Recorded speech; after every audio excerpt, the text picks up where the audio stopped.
We invoke the demonstrated angel, the demon striated, showing through layers of corruption and smut, shining sacred spiritual light revealed where such has been worn away in its struggles. But don't touch, unless you are ready. Remember that even energy burns in the infernal cauldrons at the hearts of stars. You do want to be a star, don't you? It doesn't come easy. You're going to have to strain muscle and brain alike. You're going to have to sweat to get to where you're going, or even just where you think it is, and discover only a mirage. But again, remember that it is an illusion does not mean that it is not in some ways as real as anything else. All things, actions, all decisions, all thoughts, all ideas have their consequence. So here we stand, staring into the abyss, feeling it staring back at us, and those of us who have the courage and the purity to do so.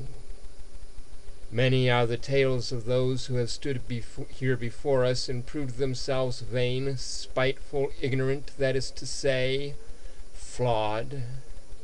But so are we all, so it is not alone our imperfection. And we're blasted to cinders, the cinders blasted to ash, the ash to ash of ash, and so forth, utterly destroyed in the summoning of that which we summon now.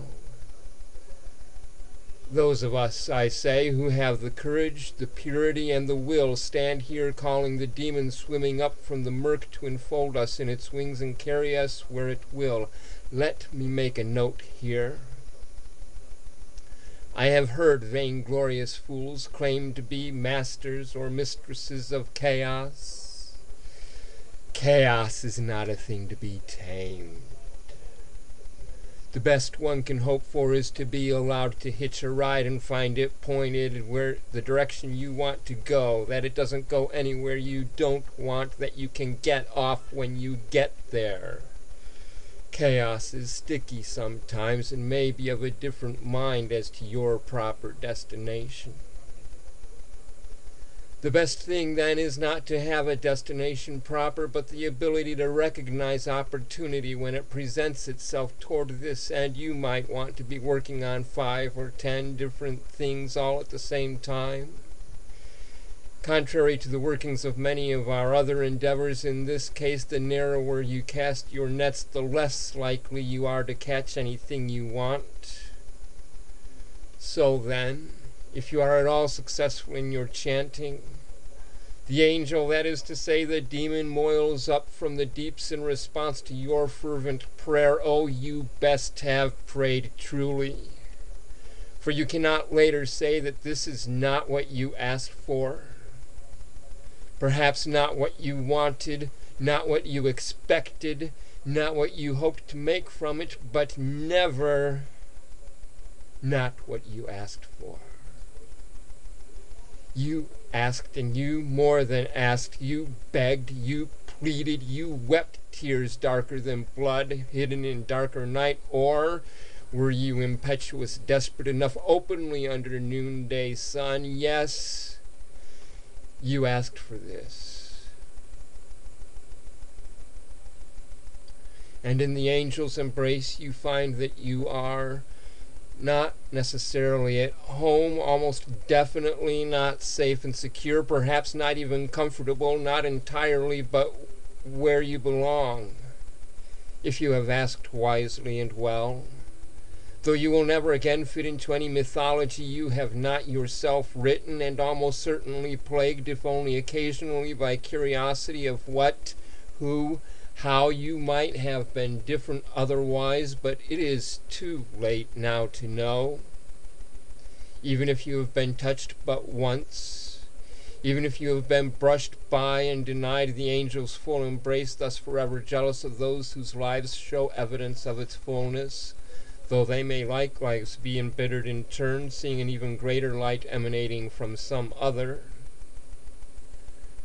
Not all can bear up under this burden, though it be lighter than many cast aside to take it up, for it can never be relinquished, not so easily, but at all.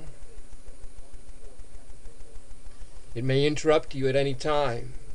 In the middle of conversation, at work when you don't have time to get it all down, when you are making love, or even when you are answering the call in one direction only to be led by it in another.